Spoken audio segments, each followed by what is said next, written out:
What's up, ladies and gentlemen of YouTube? June has been a big month for Patch Quest development. After releasing the free action-packed update last month, link in description, I've been able to get stuck in with Dev Phase 2. There's a lot to cover, so let's get moving. Patchlantis has been entirely reshaped this month. Let's take a look by opening the new minimap. As you can see, the island is now structured like a maze, full of twists, turns, and treasures. Spread across the map you'll find these skull icons. Highlighting them lets us know that they represent a monster den.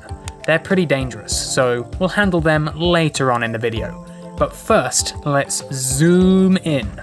We can now see each room and how they connect together.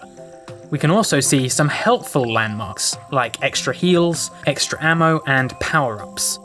In the future, I'd like to add lots more landmark types, including some that are unique to each habitat. But for now, I've been focusing on the basics. Now then, let's hop on a quest and see what we can find. Along the edge of the screen here, you'll now see a way marker. This indicates what you'll find at the next turning in the maze. For us, it's a power-up room. Let's make our way there.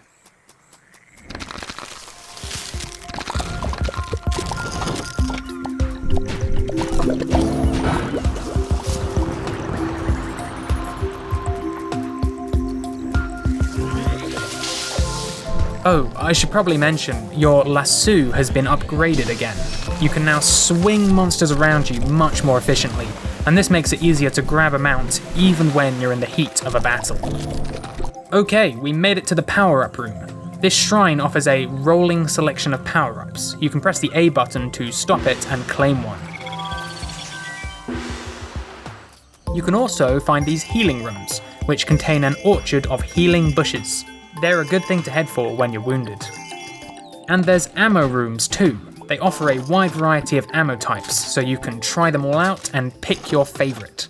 These rooms aren't massively helpful right now, since you can only carry one ammo type at a time, but there's a big buff for your snack shooter in the works that will change this.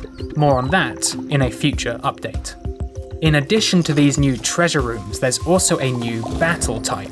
In some rooms, monsters will now swarm at you from all sides. They can build up pretty quickly, so you'll want to stay on top of things. Fortunately, these swarm monsters have less HP than usual. Some rooms also feature ambushes. If you grab that treasure, you'll have to face nature's fury. Now for the biggest feature of the month. Remember those monster dens from earlier? Well, I'm right outside one. Let's see what they hold. Danger. Now that's gotta be the second biggest shrub hog I've ever seen. This fella can do anything an ordinary shrub hog can do, but he also has some fresh tricks up his spiny sleeves. Like this super move that fills the screen with projectiles. He can also call in a swarm of ordinary shrub hogs. Are they his children? Or just his minions?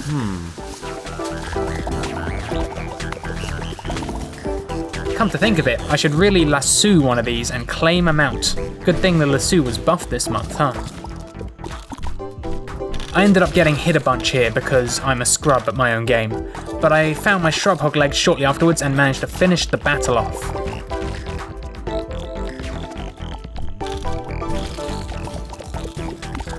But that's not all. Now that this jumbo monster has been fed, he's become my new BFF.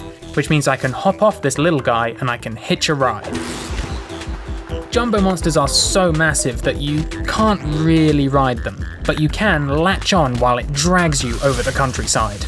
You're totally invincible when you're latched on. Any little dudes will flee as soon as they see you, essentially skipping that battle. This ride will only last for 3 rooms, so it's really more of a shortcut than a permanent upgrade. Still, it's enough to take you to the next maze turning. Every monster in the game can be jumbo-sized. The key to defeating them is to know that monster's moves, strengths, and openings. We also have some new arrivals this month. First up is Shampoo, the Soapy Shrew. Their Bubble Up ability makes a bubble shield that lets them float over terrain hazards. But watch out, it'll pop if it gets hit. This bubble counts as a buff and it shows up in your status section. This means that if you already have 3 ailments, you can use this skill to push the oldest one out. Shampoo can also use Soap Shield, a technique that surrounds him with projectile-blocking bubbles. And with Pounce, he can close ground quickly. Keeping your distance from a Shampoo can be tricky business. Next up is Velostrich, the Rapid Raptor. Their boost ability lets them drastically speed up. They'll run rings around you if you let them. This ability also counts as a buff, meaning that you can knock monsters out of it by inflicting an ailment on them. Quill Missile fires a spread shot of sharpened feathers. It's good for hitting evasive targets. And finally, Fireball lets you shoot out a single flaming shot. It's harder to aim, but it also deals the powerful burned ailment that makes you take extra damage from all sources. And finally, we have an honourable mention, Mucktopus. He isn't really a new monster, he used to be called Floptopus, but I've given him a new appearance and a new skill, Conceal. When concealed, he turns completely invisible. Octopuses are masters of camouflage, after all. When the player conceals, you can still see a greyed out shadow of your character, but the other monsters will have no idea where you've gone. I'm planning to add at least a couple of new monsters every month from here on out. So personally, I think this month went pretty well. Patch Quest is starting to feel more and more like a real game, but there's still lots more to do. In July, I'll be improving the base building mechanics. I'd like this to be more open-ended, and I'd like it to help you progress deeper into the island. I'll be back in another month to let you know how it went. If you want to stay in the loop, remember to subscribe and ring the bell. And if you want to get daily development news, feel free to join the Patch Quest Community Discord server. I reveal a lot of my top secret plans over there, and it's a great place to share your feedback too. That's all for now. Thanks for watching.